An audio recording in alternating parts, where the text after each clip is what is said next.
Protests are erupting all around the world in the days leading up to tomorrow's somber anniversary. 4 American citizens still remain among the dozens of hostages still believed to be alive. Israeli soldiers are also among those held captive.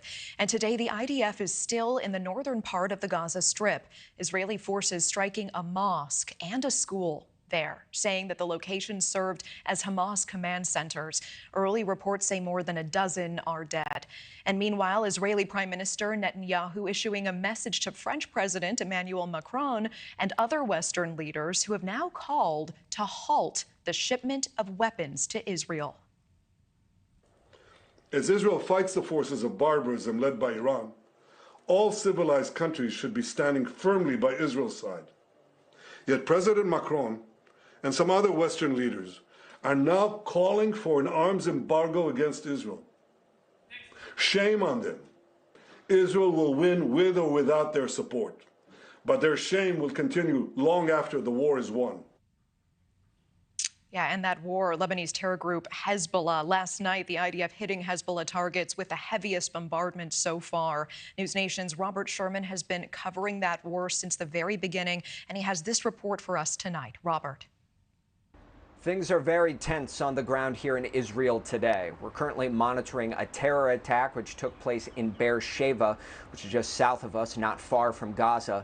Officials there saying 10 are injured, 1 is dead, and the attacker has been eliminated. And the attacks from Hezbollah in Lebanon are still coming as the world waits to see how Israel will respond to Iran directly, with Prime Minister Benjamin Netanyahu vowing to hit back. No country in the world would accept such an attack on its cities and citizens, and nor will Israel.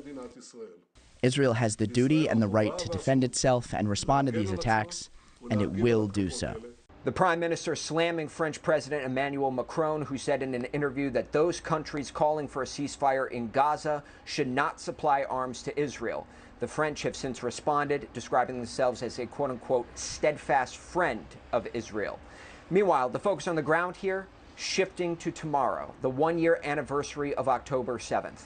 Aviva Siegel, a former hostage whose husband Keith, an American, is still being held in Gaza, issuing this plea on Morning in America today. I'm asking and begging to get them out, the hostages. What they are going through is the cruelest thing that anybody can go through. I was there for 7 weeks and 2 days, and what I went through was the worst thing that any human being can go through. There is this feeling on the ground here that despite nearly a year passing since October 7th, with hostages still in Gaza and fighting ongoing, it feels like to many, October 8th still has yet to arrive.